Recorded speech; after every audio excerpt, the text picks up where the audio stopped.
북적북적 독설. 안녕하세요. 아름다운 우리 글, 아름다운 우리 문장, 우리 산문을 찾아 떠나는 여행. 오늘의 주제는 음악입니다.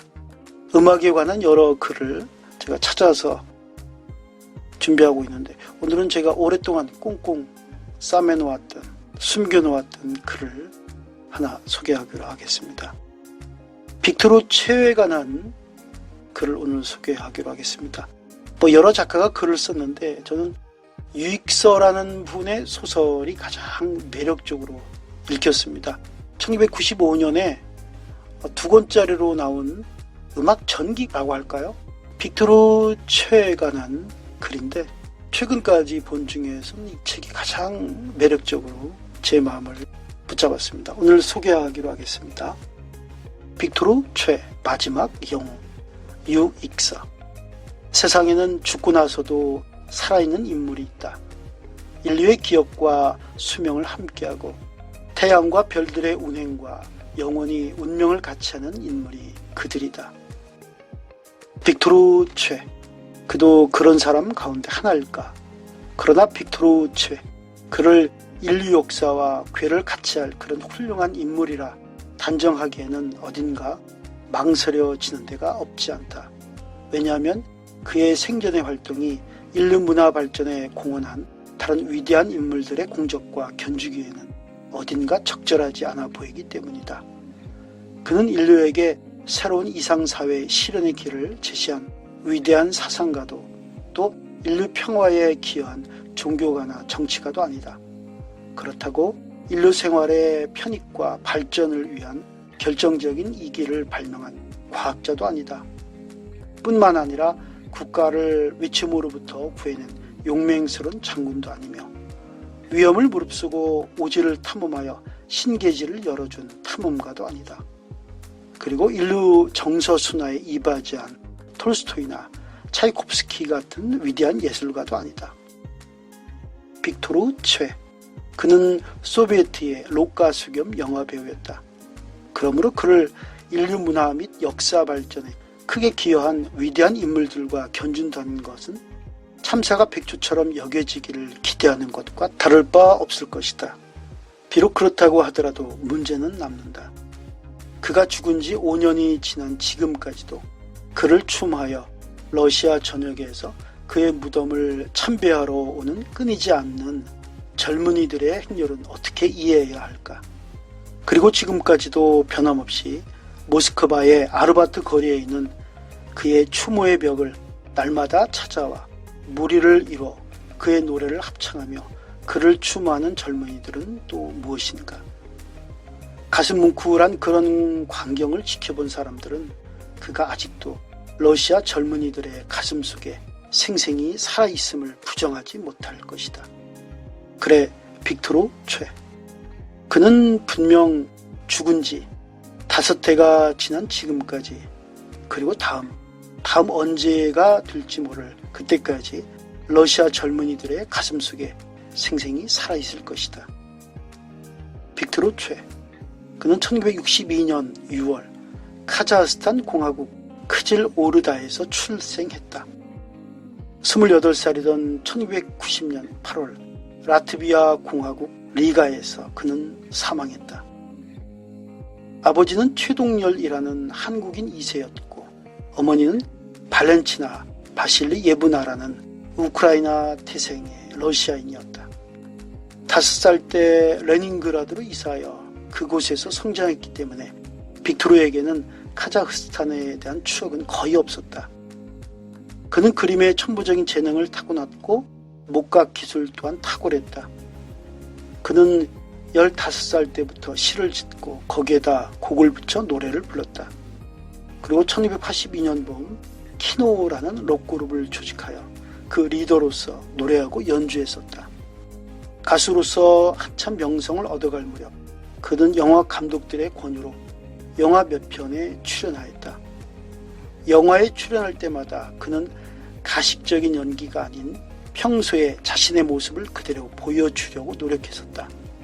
그런데 그가 주연을 맡았던 영화 이글라는 1989년 1,500만 명이라는 놀라운 숫자의 관객을 동원했고 그는 황금의 축구 영화제 심사위원들과 소비에트 영화 평론가들에 의해 그의 최우수 배우로 선정되었다.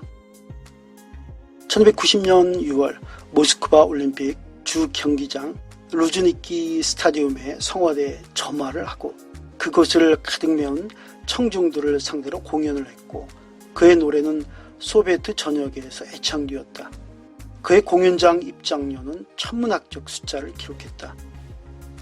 외국인 혐오증이 일반화되어 있는 소비에트인들이 결코 달가워할 리 없는 머리칼이 까맣고 얼굴색이 얇은 상아빛의 동양계, 아니 좀 더 정확히 말하자면 카레이츠 3세인 그의 영화와 노래를 그렇게 많은 사람들이 사랑했던 것이다. 저항적이며 자유지향적인 노래를 불러왔던 그의 사망 소식은 KGB에 의한 타살일 것이라는 의혹과 함께 급속히 소비에트 전역으로 퍼져나갔고 그의 죽음이 알려지자 소비에트 여러 곳에서 무려 5명의 아리따운 아가씨들이 저세상으로 가는 그의 척척한 저승길의 길동무가 되기 위해 스스로 목숨을 끊었다. 그의 장례식은 젊은이들의 열화 같은 성화를 이기지 못해 며칠씩 연기되었고 마지막 떠나는 그를 전별하기 위해 소비에트 전역에서 젊은이들이 꾸역꾸역 묘지로 몰려들었다. 그리고 카자네에서, 키예프에서, 알마아테에서, 타슈켄트에서 빅토르 최라 명명한 거리가 하나둘 생겨났다. 어느 날 저녁부터 젊은이의 거리, 예술의 거리 모스크바 아르바트의 한 벽에 그를 추모하는 글귀가 등장했다. 그로부터 얼마 지나지 않아 그 벽은 온통 그를 추모하는 낙서들로 뒤덮이고 말았다. 최, 너가 나를 잊게 한다.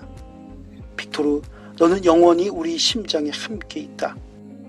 빗자, 너가 세상에 있었다는 게 믿어지지 않는다. 우리 사랑하는 빗자를 돌려주십시오. 최, 넌 우리의 영웅이며 신이다. 최, 너의 눈은 항상 별을 향해 있었다. 그 별들은 너를 불러갔다. 키노는 우리 생활 방식이다. 빅토르, 넌 우리를 위해 존재했다. 우리는 너를 도울 것이다. 이런 글귀들을 보며 젊은이들은 그를 더욱 그리워했고 그를 향한 뜨거운 가슴을 달래고는 했다. 벽에 붙은 그의 사진이나 키노 연주회 포스터, 신문 기사들도 젊은이들의 추모의 정을 더 부추겼다. 솜씨 좋은 소녀에 의해 벽에 그려진 그의 초상화들로 살아있을 때의 그의 추억들을 되살려주고는 했다.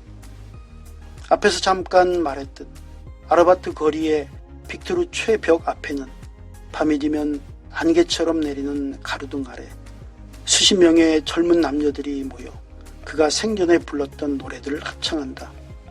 그들 젊은 남녀들의 가슴에는 빅토르의 얼굴을 넣은 동그란 배지가 달려있다. 어떤 젊은이는 칼라와 가슴 두 곳에 그의 얼굴 사진을 인쇄한 배지를 달고 있다. 레닌 동무나 스탈린 동무의 배지를 달고 다니는 사람은 있다지만 가수의 배지를 달고 다니는 사람이 있다니... 그를 기리고 추모하는 것은 젊은이들만이 아니다. 그가 죽고 나서 새해가 지난 1293년 그는 모스크바 콘체르트 자르 앞 스타 광장의 명예 가수의 전당에 영원한 소비에트 인민의 영웅인 부스초키 다음 차례로 헌액되었다. 레오니드 우테소프, 클라부디아 수르젠코, 리디아 루스라노바, 이자벨라 유르베바, 바딤 꼬진, 마르크 베르네스, 블라디미로 부스츠키, 이런 세계적 가수들에 이어 그가 명예가수의 전당에 헌액이 된 것이다. 어디 그뿐인가? 페데르부르크 보코슬루스크야 클라드비스의 공동묘지에 있는 그의 무덤은 5년이 지난 지금까지도 더운 여름이나 혹한의 겨울에도 젊은이들이 떠나지 않고 지켜왔었다. 무덤치고 그처럼 외롭지도 쓸쓸하지도 않은 무덤이 세상 어디에 또 있을까? 그의 무덤 이웃에는 2차 대전 때 혁혁한 전공을 세운 장군의 영혼의 안식처가 있다. 살았을 때의 그의 계급장의 별들과 그의 근엄한 얼굴을 새긴 대리석 비석이며 러시아 정교의 십자가가 세워져 있는 등 유택의 외양은 훌륭한 편이다. 그러나 그 유택에는 1년에 한두 번 그 유택 주인의 기일이나 출생일에 그의 자손들이 들고 온 꽃이 놓여 있는 것이 고작이다. 장군의 묘뿐만 아니라 그 묘지에는 저명한 과학자, 정치가, 학자들의 유택도 많았다. 그런 유택들마다 초상을 새긴 거대한 대리석 추모비가 세워져 있다.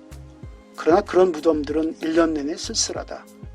어쩌다 연중 한두 번 꽃을 들고 찾아오는 추모객이 없지 않지만, 그러나 빅토르의 무덤처럼 언제나 사람들의 발길이 줄을 잇는 것은 아니다. 빅토르 무덤 앞의 추모비는 다른 무덤의 추모비와는 외양도 다르고 크기도 비교할 수 없을 만큼 웅장하다. 상아빛 대리석 받침대 위에 검은 오석의 기둥이 세워져 있고 그 위에 그의 초상을 조각한 브론즈가 상징적인 반원 모양을 하고 올려져 있다. 그 추모비는 페드로브루크의 저명한 조각가들이 헌정한 것이다. 빅토르의 시와 노래를 사랑한 조각가들이 자기들 스스로의 의사에 의해 각기 돈을 객출하여 재료를 구입하고 제작하여 건립한 의미 깊은 것이다. 빅토르의 무덤 앞에는 거의 매일 사람들의 발길이 끊이지 않을 뿐만 아니라 꽃이 피는 봄부터 혹한이 내습하는 초겨울까지 그의 꽃이 떨어지지 않는다. 비가 오는 날을 제외하고 아직 한 번도 그의 무덤 위나 대리석 추모비 위에 휴지나 낙엽 같은 것이 떨어져 뒹군 적이 없다. 봄, 여름, 가을에는 물론 겨울에도 그의 무덤은 정결하다. 겨울에 아무리 눈이 많이 내려도 그의 무덤과 비석은 눈에 덮여 있는 때가 없다.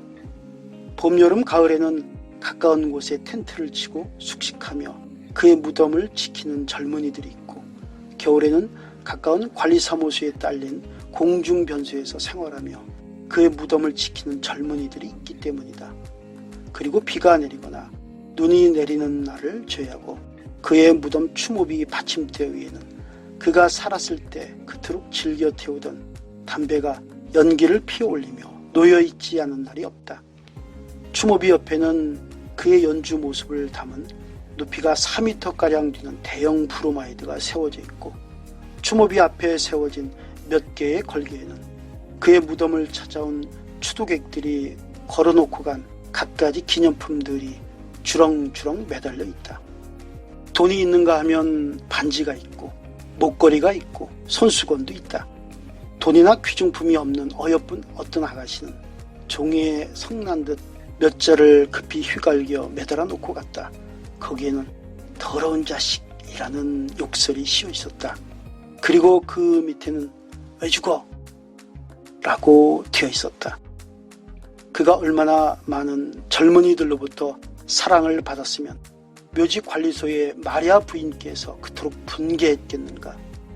마리아 부인은 빅토르 무덤 옆에 장군의 유택을 가리키며 조국 전쟁 때 전공을 세워 국가와 인민에 공헌한 그 장군의 묘는 돌볼 생각도 하지 않고 노래나 불렀다는 젊은 빅토르의 묘를 애지중지 돌보는 것이 얼마나 부당하게 생각됐으면 그의 무덤을 찾아온 젊은이들을 애국심은 머리털만큼도 없는 싹수가 노란 것들이라며 침을 뱉었겠는가.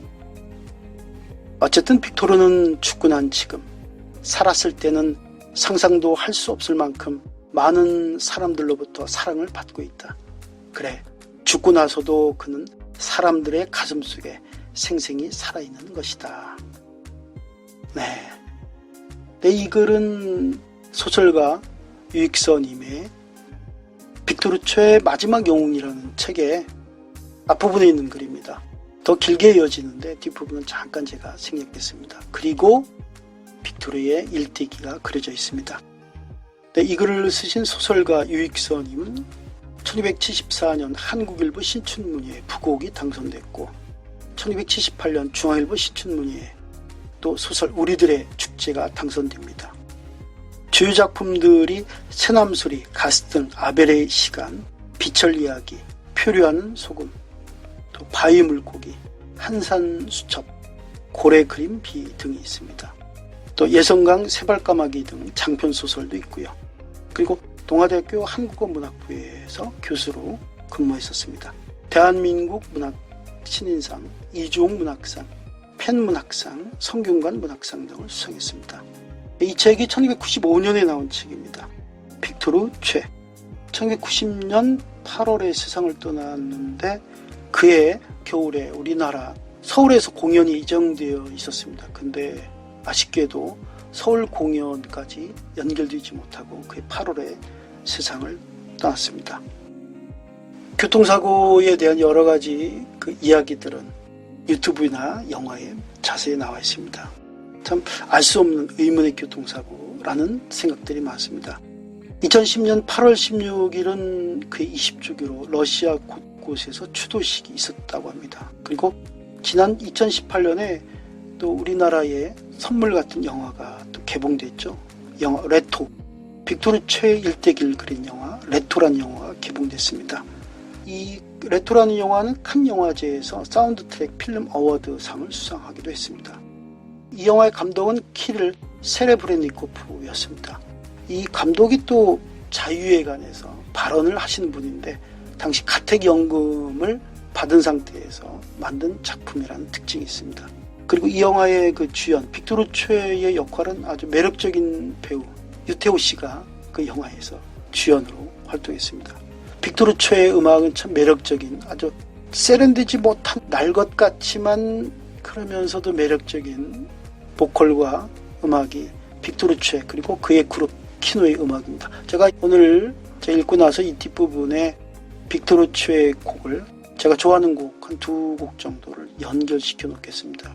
들으시면 1980년대의 락의 모습 그러면서 뭔가 하면서도 매력적인 빅토르 최의 목소리 그리고 키노의 연주 음악을 좋아할 것입니다. 빅토르 최의 그 뭔가 세련되지 못하면서도 매력적인 빅토르 최 그리고 키노의 음악을 사랑할 겁니다. 오늘 느낌 있는 글 오늘의 주제는 음악입니다. 다음 느낌책에도 넣으려고 했는데 오늘 꼭 공개하고 싶었습니다. 오늘 소설가 유익서님의 작품 가운데에서 빅토르 최 마지막 영웅을 소개했습니다.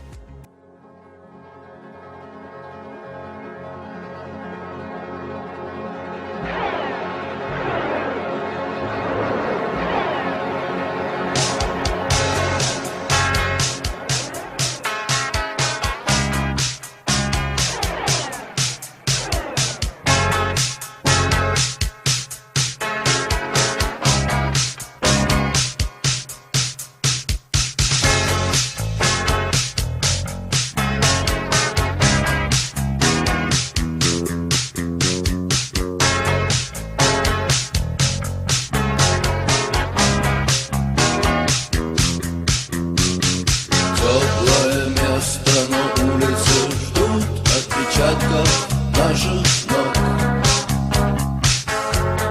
звездная пыль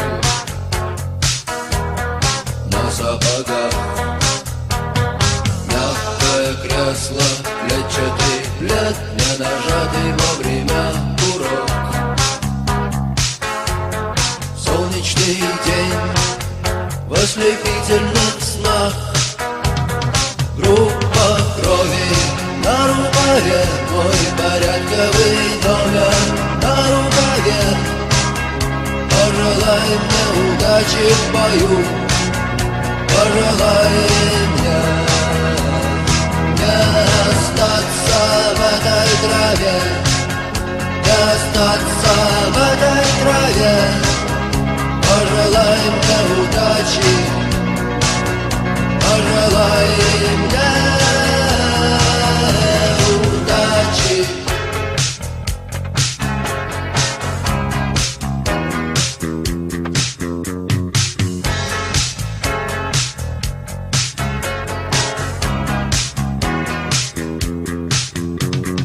Есть чем платить, но я не хочу победы любой ценой.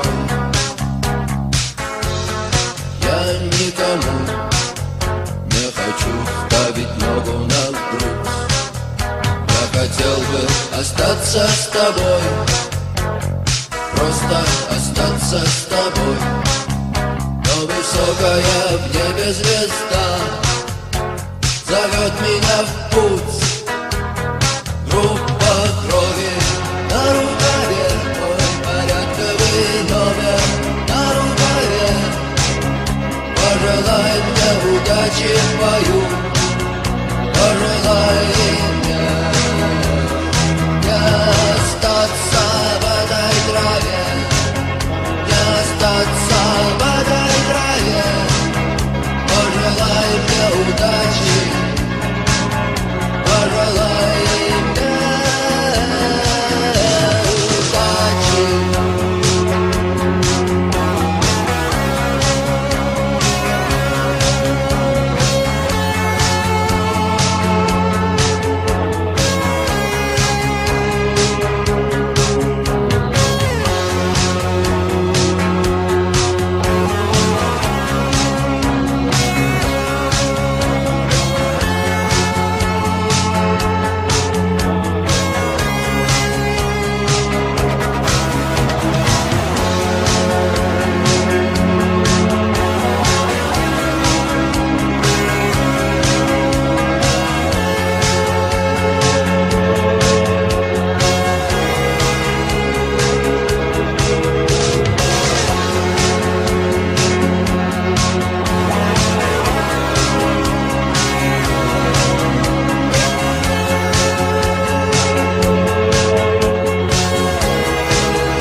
Небесный пастух несет облака, город стреляет в ночь дробью огней, но ночь сильней, ее власть велика.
Кто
Кто-то